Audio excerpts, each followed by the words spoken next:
Hey guys, welcome to my channel. This is Harpreet Kaur.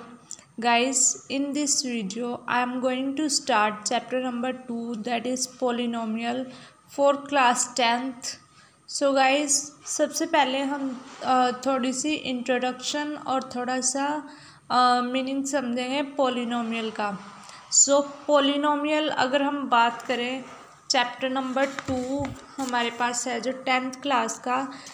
इसे हिंदी में हम क्या बोलते हैं? बहुपद. सो अगर हम इंग्लिश में इसका मीनिंग लें तो वो थोड़ा डिफ़िकल्ट हो जाएगा समझने में, इसलिए हम पहले हिंदी से समझते हैं कि पोलिनोमियल्स हमारे पास होते क्या हैं. तो पोलिनोमियल्स जो हैं हमारे पास, इसे हम दो पार्ट्स में डिवाइड कर सकते हैं. एक तो बहु और सेकंड पार्ट हो सकता है पद. अब जो ये बहु है, ये क्या होता है? आपने छोटे होते एक वचन बहुवचन पढ़ा होगा. तो वहाँ पे बहुवचन क्या होता था? जब जैसे लड़की का लड़कियाँ, लड़के का लड़के, तो वहाँ पे क्या होता था कि हमें एक वचन से बहुवचन मतलब कि बहुत सारे बनाने होते थे.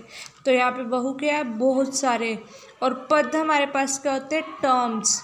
जो हमारे पास कोई भी टर्म गिवन होती है. तो पोलिनोमियल का सीधा सा अगर हम अपनी लैंग्वेज में मीनिंग क्रिएट करें तो वो हमारे पास क्या होता है? बहुत सारी टर्म्स. दैट मीन्स कि इसमें हमारे पास क्या अवेलेबल होगी? बहुत सारी टर्म्स. तो पोलिनोमियल का सीधा मीनिंग अपनी लैंग्वेज में क्या होगा? बहुत सारी, यानी कि मैनी टर्म्स. ठीक है. अगर हम अब देखो, जैसे हमारे पास है 3 + x, तो क्या ये हमारे पास पोलिनोमियल होगा? अब देखो, ये एक टर्म है, ये दूसरी टर्म है, तो क्या ये हमारे पास पोलिनोमियल होगा? एक से ज़्यादा होनी चाहिए पोलिनोमियल में. तो हाँ, क्योंकि हमारे पास दो टर्म्स हैं तो ये क्या है हमारे पास? पोलिनोमियल. ठीक है. अब अगर हम बात करें x / y, तो क्या ये हमारे पास पोलिनोमियल हो सकता है? तो इसका आंसर है नो. ये हमारे पास कभी भी पोलिनोमियल नहीं हो सकता. पोलिनोमियल के लिए हमेशा एक चीज़ याद रखना कि जिन भी टर्म्स के बीच में एडिशन या सब्ट्रैक्शन आएगा, मीन्स कि जब हमारे पास ऐड या सब्ट्रैक्ट आएगा तभी हमारे पास पोलिनोमियल्स बनेंगे.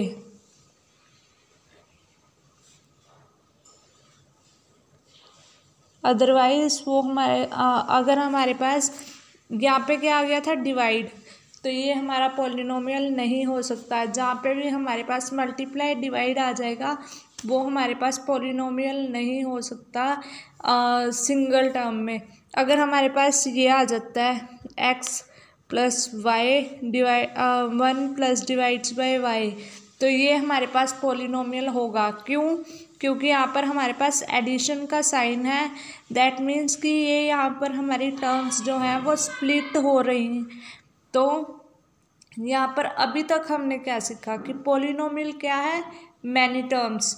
और पोलिनोमियल हमारे पास तभी होगा जब हमारे पास किसी भी टर्म के अंदर प्लस या फिर माइनस होगा. अदरवाइज अगर मल्टीप्लाई और डिवाइड हो और सिंगल टर्म्स हो तो वो हमारी क्या होंगी? पोलिनोमियल नहीं होंगी. अब दूसरी बात इसमें क्या आती है? अगर हम अपनी रियल लाइफ का एग्जांपल लें कि कुछ हमारे बहुत सारे फ्रेंड्स होते हैं, है ना? मेरे भी हैं, आपके भी होंगे. तो कुछ फ्रेंड्स हमारे ऐसे होते हैं जो हमारे बचपन से बने होते हैं और अब तक हमारे साथ चल रहे होते हैं और सारा लाइफ टाइम वो हमारे साथ रहते हैं. ठीक है. अब मैथ की लैंग्वेज में मैं ये बात क्यों कर रही हूँ? क्योंकि जो हमारे पास पोलिनोमियल्स होते हैं इसमें भी हमारे पास कुछ ऐसे फ्रेंड्स होते हैं जो हमारे पहले से चलते आ रहे होते हैं और अब मतलब कि लाइफ टाइम तक हमारे साथ रहते हैं. वो कौन से होते हैं? उन्हें मैथ की लैंग्वेज में बोलते हैं कांस्टेंट. तो एक टर्म लिख लेती हूँ मैं यहाँ पर, 3x² + 2x +1। ठीक है, अब हमारे पास जो ये 3 है ये हमारे पास कांस्टेंट है, 3, 2 और 1। ये हमारे पास कांस्टेंट है क्योंकि 3 की वैल्यू हर जगह पर सेम रहती है, चाहे हम कहीं पर भी चले जाएं, किसी भी कंट्री में क्यों ना चले जाएं, 3 जो है वो हमेशा 3 ही रहेगा, वो कभी 2 नहीं बनेगा। लेकिन जो हमारी एक्स की टर्म्स है, हमारे पास कितने सारे क्वेश्चन आते हैं एक्स के, बट हर बार उसकी वैल्यू एक्स की जो है अलग होती है, तो ये हमारे पास कांस्टेंट नहीं होगा। जो मैथमेटिक नंबर्स होंगे वो हमारे पास क्या होंगे, कांस्टेंट। ये हमारे वो फ्रेंड्स होंगे जो हमारे बचपन से चलते आ रहे हैं और आगे भी लाइफ टाइम हमारे साथ देंगे। अब कुछ फ्रेंड्स ऐसे भी होते हैं जो क्या कहते हैं, थोड़ा टाइम के लिए हमारे साथ होते हैं और उसके बाद जैसे ही मतलब कि साथ छूटा और बोलते हैं तू कौन और मैं कौन। ठीक है, तो मैथ की लैंग्वेज में ऐसे फ्रेंड्स को क्या बोलते हैं, वेरिएबल्स। मीन्स कि जो टाइम के साथ चेंज हो जाते हैं उन्हें हम क्या बोलते हैं, वेरिएबल्स। तो इसी टर्म में देख लेते हैं कि जो हमारे पास जिनकी वैल्यू हमेशा चेंज होती रहती है, जो हमेशा चेंज होते रहते हैं टाइम टू टाइम। जैसे यहाँ पे क्या था, एक्स। ये कितनी क्वेश्चंस में आपको टर्म मिल जाएगी, बट हर क्वेश्चन में इसका जो वैल्यू होगी एक्स की वो डिफरेंट होगी। दैट मीन्स कि जो ये हमारी एक्स वाली टर्म्स है ये हमारी वेरिएबल्स हैं, ये हमेशा हमारे साथ टाइम टू टाइम हमें चेंज ही मिलेंगी, ये हमेशा सेम नहीं रहती। अब बात करते हैं जो हमारे पास पॉलिनोमियल्स में डिग्री होगी, जो वेरिएबल्स की, वेरिएबल की हमेशा कोई ना कोई डिग्री होगी। जैसे मान लो मेरे पास एक इक्वेशन है 4x⁴ 7x³ +3x² +1। तो जो हमारे पास वेरिएबल्स की डिग्री होगी वो हमेशा हमारे पास कैसे आएगी, पॉजिटिव आएगी। अगर मान लो यहाँ पर हमारे पास एक टर्म ऐड हो जाती है +9x-1, अगर हमारे पास ये टर्म ऐड हो जाती तो ये हमारा पॉलिनोमियल नहीं होगा। क्यों? क्योंकि हमारे पास एक डिग्री जो है नेगेटिव आ गई, एक पावर जो है नेगेटिव आ गई। बट अगर हम बात करें इस पॉलिनोमियल की, इन टर्म्स की, तो ये हमारे पास पॉलिनोमियल है।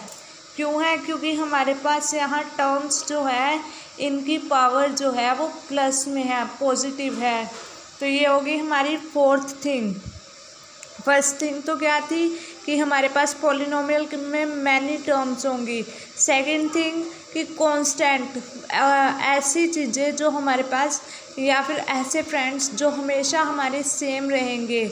थर्ड थिंग क्या थी, वेरिएबल्स, ऐसे फ्रेंड्स जो हमेशा चेंज हो जाते हैं, ऐसी वैल्यूज़ जो हमेशा चेंज होती रहेंगी।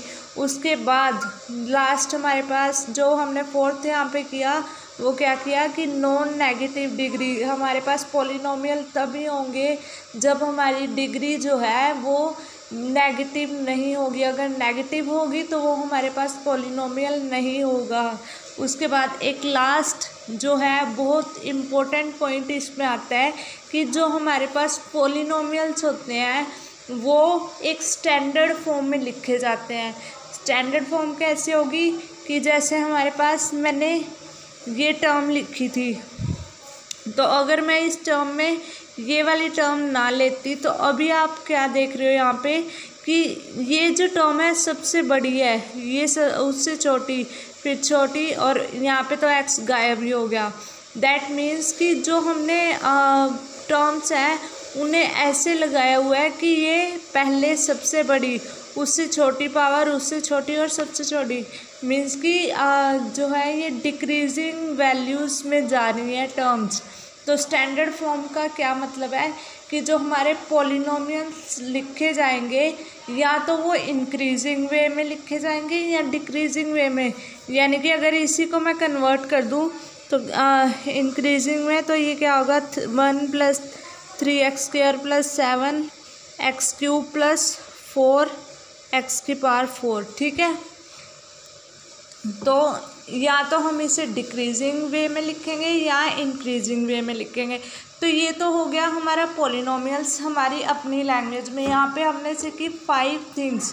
तो देख लेते हैं 5 थिंग्स हमने कौन सी सीखी कि हमारे पास कोई भी पॉलिनोमियल कब हो सकता है, जब हमारे पास उसमें मैनी टर्म्स होंगी, कांस्टेंट वो फ्रेंड्स जो कभी चेंज नहीं होंगे, वेरिएबल्स वो फ्रेंड्स जो हमेशा चेंज होते रहेंगे, नॉन नेगेटिव डिग्री हमेशा क्या रहेगी, पॉजिटिव, स्टैंडर्ड फॉर्म की इंक्रीजिंग और डिक्रीजिंग वे में लिखेंगे हम पॉलिनोमियल्स को।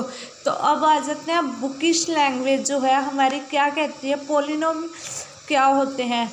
तो देखो ax² + bx + c is a polynomial.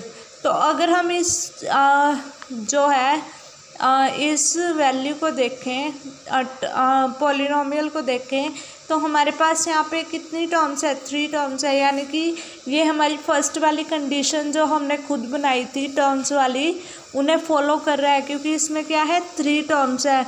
उसके बाद क्या बोला हुआ है, where a b c are real number. यहाँ पे a b c real number है, मीन्स कि ये क्या कॉन्स्टेंट, सेकेंड टर्म भी यहाँ से फॉलो हो गई। अब यानी कि अगर हमारे ये कांस्टेंट होंगे तो ये दोनों क्या हो जाएंगे, वेरिएबल्स, अपने आप ही वेरिएबल्स हो गई ये। तो ये भी टर्म हमारी फुलफिल होगी। अब मूव करते हैं अपनी नेक्स्ट डेफिनेशन की ओर कि all exponents of x are non negative, की जो हमारी पावर्स हैं, एक्सपोनेंट्स हैं, डिग्रीज हैं, वो हमेशा क्या रहेंगी, नॉन नेगेटिव। कभी भी वो मीन्स कि कभी भी वो नेगेटिव नहीं होंगी, वो हमेशा पॉजिटिव या फिर नॉन नेगेटिव रहेंगी। तो यहाँ से हमारी 4th कंडीशन भी फुलफिल होगी। और अगर हम इसे ध्यान से देखें तो ये हमारा क्या है, डिक्रीजिंग वे में चल रही है, सबसे बड़ा उससे छोटा फिर उससे छोटा। तो यहाँ पे हमारी स्टैंडर्ड फॉर्म भी कवर अप हो गई, ठीक है। तो ये तो था हमारा पॉलिनोमियल्स क्या होते हैं। अब मूव करते हैं टाइप्स ऑफ पॉलिनोमियल। पॉलिनोमियल्स को हमने 2 बेसिस पर डिवाइड कर रखा है। तो फर्स्ट बेसिस क्या है, on the basis of terms. Terms क्या होती हैं, अभी हमने पढ़ा कि जो ये हमारे पास बहुत सारी टर्म्स गिवन होती है किसी भी इक्वेशन में। तो एक तो हमने डिवाइड कर रखा है टर्म्स के बेसिस पर, और दूसरा हमने डिवाइड कर रखा है डिग्री के बेसिस पर, जो हमारे पास पॉलिनोमियल्स में कभी भी नेगेटिव नहीं होती। अब नेक्स्ट हम बात करते हैं जो हमारा फर्स्ट है on the basis of terms. Terms के बेसिस पर हमने जो है पॉलिनोमियल्स को 3 पार्ट्स में डिवाइड कर, फर्स्ट है monomial, second binomial and third है ट्राइनोमियल। तो मोनोमियल, मोनो आपने हमेशा सुना होगा, मोनो का मीन्स होता है 1। तो मोनोमियल जो है हमारे पास ऐसी टर्म्स होती है जहाँ पे मतलब कि ऐसा काइंड कह लो पॉलिनोमियल का जिसके अंदर हमारे पास सिर्फ और सिर्फ 1 ही टर्म होती है। अब अगर हम बात करें, पहले हमने ये बोला था कि बहुत सारी टर्म्स और 2 से तो ज़्यादा ही टर्म्स होनी चाहिए, तो 1 टर्म वाली तो हमारे पास पॉलिनोमियल होती ही नहीं है। तो ये बात बिल्कुल सच है कि 1 टर्म कभी भी पॉलिनोमियल नहीं होती, बट फिर भी मोनोमियल को पॉलिनोमियल का पार्ट माना जाता है। सो मूव करते हैं अपने नेक्स्ट जो टर्म है बाइनोमियल। बाइनोमियल क्या होती है, जिसके अंदर हमारे पास सिर्फ और सिर्फ 2 टर्म्स होती हैं, इक्वेशन के अंदर सिर्फ 2 टर्म्स होती हैं। तो वहाँ पे हमारे पास क्या आ जाता है, बाइनोमियल। तो इसका एग्जाम्पल हम कैसे लिखते हैं, पॉलिनोमियल एक्स का, जब हमारे पास एक्स मीन्स कि इसके अंदर हमारा वेरिएबल क्या रहेगा, एक्स, ठीक है। पॉलिनोमियल जहाँ पे वेरिएबल एक्स है, तो इक्वेशन हमें कितनी गिवन है, 4x² + 3। यहाँ पे पावर हमारी जो है कितनी भी हो सकती है, बट जो टर्म्स हैं वो 2 होनी चाहिए, 1 और 2 ही टर्म्स हैं। तो ये क्या हुई, बाइनोमियल। और ये क्या, पॉलिनोमियल ऑफ y, कि यहाँ पर हमारा y कांस्टेंट, y जो है वेरिएबल रहेगा और बाकी सब कांस्टेंट। तो यहाँ पे हमारी ये भी क्या होगी, 2 टर्म्स हैं तो बाइनोमियल। अब मूव करते हैं अपने थर्ड पार्ट की तरफ, थर्ड टाइप की तरफ। तो थर्ड टाइप हमारा क्या कहता है, थर्ड टाइप में क्या है, ट्राइनोमियल। तो नाम से क्लियर हो रहा है, ट्राइनोमियल मीन्स 3 होंगी। तो जहाँ पे हमारी इक्वेशन में 3 टर्म्स गिवन हो तो वहाँ पे क्या आएगा, ट्राइनोमियल। तो एग्जाम्पल देख लिया कि पॉलिनोमियल ऑफ एक्स कितनी टर्म्स है, 3, क्या होगी, ट्राइनोमियल। पॉलिनोमियल ऑफ वाई कितनी टर्म्स है, 3, तो ये भी कितनी होगी, ये भी क्या होगी, ट्राइनोमियल। मूव करते हैं अपने नेक्स्ट जो है टाइप की तरफ, कि on the basis of degree. जब हम डिवाइड करते हैं डिग्री के बेसिस, तो डिग्री के बेसिस पर भी 3 टाइप्स में डिवाइड है हमारा polynomial. First one is linear, then quadratic, then cubic.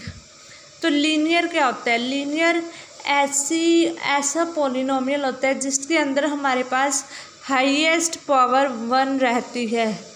ठीक है, पॉलिनोमियल में जब हमारे पास हाईएस्ट पावर 1 रहती है तो क्या होता है, लीनियर। जैसे हमारे पास ये आ गया पॉलिनोमियल ऑफ एक्स 3x + 1, यानी कि x हमारे पास क्या है, 1, x की पावर क्या है, 1।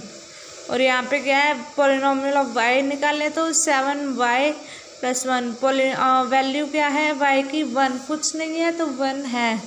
उसके बाद क्वाड्रेटिक हमारे पास क्या होगा, क्वाड्रेटिक मीन्स कि जब हमारे पास हाईएस्ट पावर जो है 2 होगी। इसमें हमारे पास इक्वेशन में पावर 1 भी मिल सकती है, लेकिन हाईएस्ट पावर जो होगी वो 2 होगी। तो हमारे पास कौन सी बनेगी इक्वेशन, पॉलिनोमियल की क्वाड्रेटिक। तो ये क्या होगा, पॉलिनोमियल ऑफ x = 9x² + 4। तो यहाँ पे हाईएस्ट पावर क्या है, x। तो अगर हम यहाँ पे बीच में ऐड कर लें x, तब भी ये हमारी क्या रहेगी, क्वाड्रेटिक। क्यों, क्योंकि हाईएस्ट पावर जो है हमारे पास 2 है। उसके बाद पॉलिनोमियल ऑफ y हमारे पास क्या है, 18y² - 7। यहाँ पे भी हाईएस्ट पावर हमारे पास 2 है, दैट मीन्स कि ये भी हमारी क्वाड्रेटिक पॉलिनोमियल है। लास्ट वन है हमारे पास यहाँ से क्यूबिक पॉलिनोमियल। क्यूबिक पॉलिनोमियल ऐसे पॉलिनोमियल्स होते हैं जिनके अंदर हमारे पास हाईएस्ट पावर जो है वो 3 रहती है। ठीक है, तो यहाँ पे देखते हैं px पॉलिनोमियल x का क्या होगा, 6x³ - x। इसके अंदर हमारे पास पावर 2 भी मिल सकती है, 1 भी मिल सकती है और सिंपल कांस्टेंट भी मिल सकता है। तो बट हाईएस्ट पावर जो है वो 3 रहेगी हमारे पास, तब हमारे पास क्या होगा, क्यूबिक। और same as it is next example है py = 4x³ + 3x² + 2। तो हाईएस्ट यहाँ पे हमारे पास पावर 2 भी है, बट हाईएस्ट पावर क्या है, 3। तो ये हमारा कौन सा पॉलिनोमियल है, क्यूबिक। तो ये तो हो गए हमारे टाइप्स। अब थोड़ी सी और बात कर लेते हैं हम इस चैप्टर से रिलेटेड, कि हमारे पास एक बहुत ही इम्पोर्टेंट पॉइंट गिवन है चैप्टर के अंदर, that is zero of a polynomial. Polynomial की ज़ीरो किसे बोलते हैं।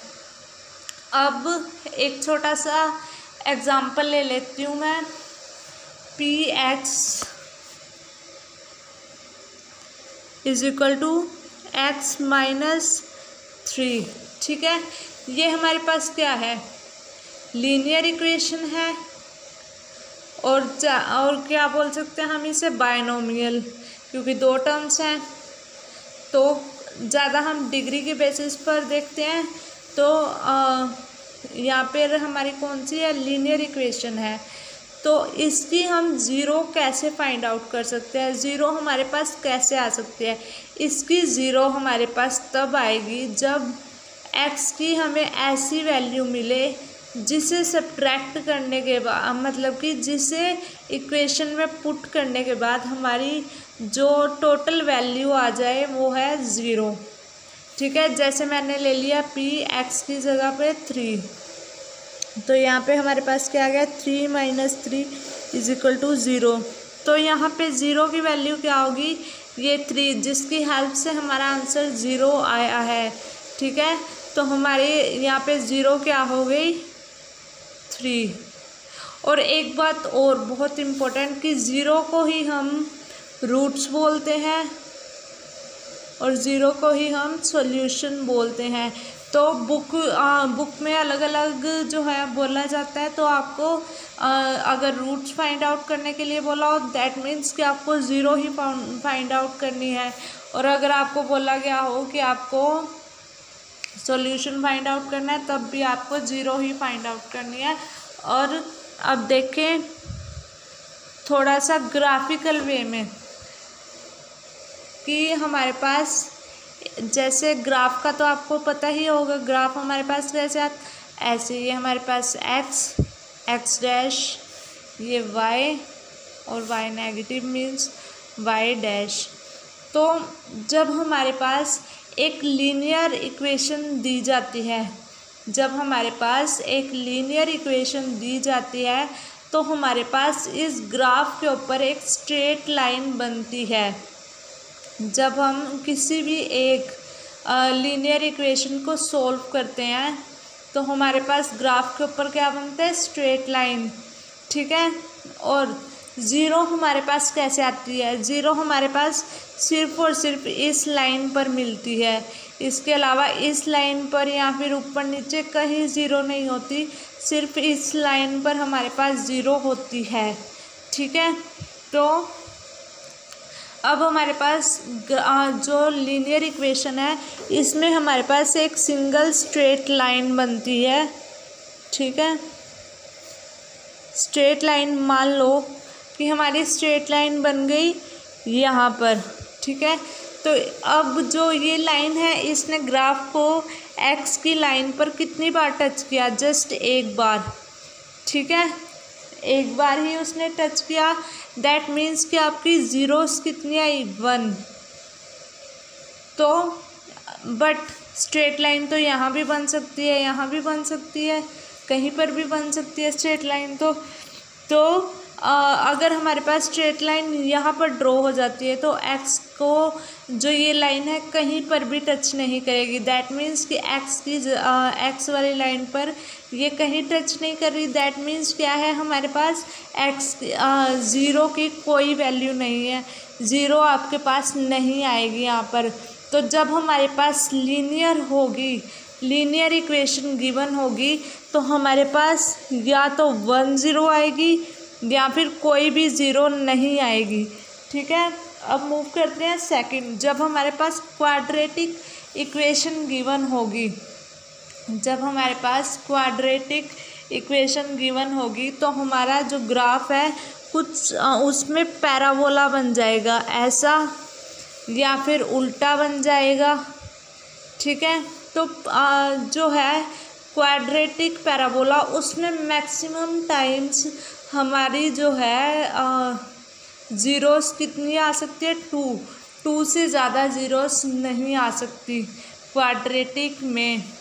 2 भी अब 2 से कम आ सकती है, 1 भी आ सकती है। 1 कैसे आ सकती है कि अगर हमारा पैराबोला ऐसे बन गया तो यहाँ पे जस्ट एक बार टच हुआ लाइन को तो वहाँ पे 1 आ जाएगी आपकी।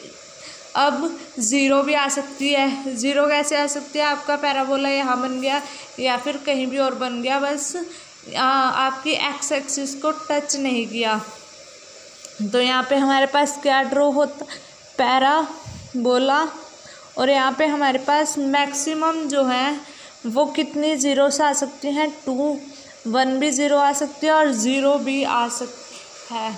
अब मूव करते हैं, हमारे पास जो नेक्स्ट टाइप है इक्वेशंस का वो है क्यूबिक। जब हमारे पास क्यूबिक इक्वेशन गिवन होगी तो हमारा जो है चार्ट कुछ ऐसा बनेगा, कुछ ऐसा। ठीक है, तो इसमें मैक्सिमम टाइम जो है हमारी लाइन जो है कितनी बार टच करेगी एक्स एक्सिस को, 3 टाइम। जैसे हमारी लास्ट टाइम टच करती है, और मैक्सिमम टाइम 2 टाइम्स भी टच कर सकती है, कि जो हमारी ये लाइन है वो ऊपर ही ख़त्म हो जाए। 1 भी हो सकता है और 0 भी हो सकता है, इसका भी सेम वही है। लो, अब हो गया ये सारा गुड़ गोबर। अब मूव करते हैं अपनी एक्सरसाइज 2.1 की तरफ, क्योंकि 2.1 को देखकर आपको होगे कि हम तो ये अपने आप सोल्व कर लेंगे। सिर्फ 2 मिनट का काम और रह गया और आपकी एक्सरसाइज नंबर 2.1 जो है वो फिनिश हो जाएगी। तो ये है हमारे पास एक्सरसाइज नंबर 2.1। इसके अंदर हमारे पास एक ही क्वेश्चन गिवन है, जिसमें हमारे पास क्या बोला हुआ है, the graph of y axis y is equal to p x, polynomial of x है, जहाँ पे क्या है are given in the 2.10 figure के अंदर हमारे पास पूरा ग्राफ दिया हुआ है। For polynomial p x find the number of zeros, कि हमें देखना है कि कितने नंबर ऑफ ज़ीरोज़ हैं। अगर हमारे पास पी वाई दिया होता तो हम वाई एक्सिस पर चेक करते, तो लेकिन हमारे पास पी एक्स गिवन है, दैट मीन्स हमारी सारी की सारी ज़ीरोज़ कहाँ पे आने वाली है, पी एक्स पर। सारी ज़ीरोज़ ये मैंने आपको पहले भी बताया था, एक्स एक्सिस पर लाई करेंगी। तो सबसे फर्स्ट ग्राफ है जो हमारा, वो बताओ कितनी बार टच कर रहा है एक्स एक्सिस को। अगर हम यहाँ पर देखें तो ये एक्स एक्सिस को एक भी बार टच नहीं कर रहा है, ये स्ट्रेट लाइन ऊपर से ही जा रही है। तो यहाँ पे हमारे पास कितनी ज़ीरोस हैं, 0, एक भी 0 नहीं है। तो अब अगर हम नेक्स्ट देखें, ये हमारे पास 3 वाला होगा, क्यूबिक इक्वेशन होगी। ये हमारे पास कितनी बार टच कर रहा है एक्स एक्सिस को, सिर्फ एक बार। तो यहाँ पे हमारे पास कितनी वो होगी, ज़ीरोस ओनली 1।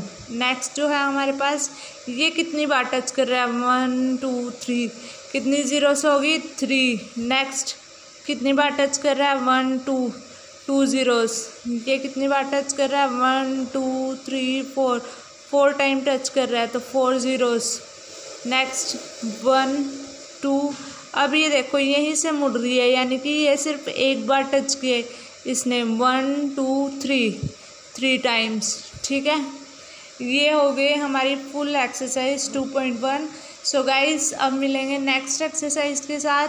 सो अगर वीडियो अच्छी लगी हो, वीडियो को लाइक कर दो, शेयर कर दो, और कमेंट्स में मुझे ज़रूर बताओ कि आपको वीडियो कैसी लगी। और हाँ, मेरे चैनल को सब्सक्राइब करना भी मत भूलना। Thank you so much guys.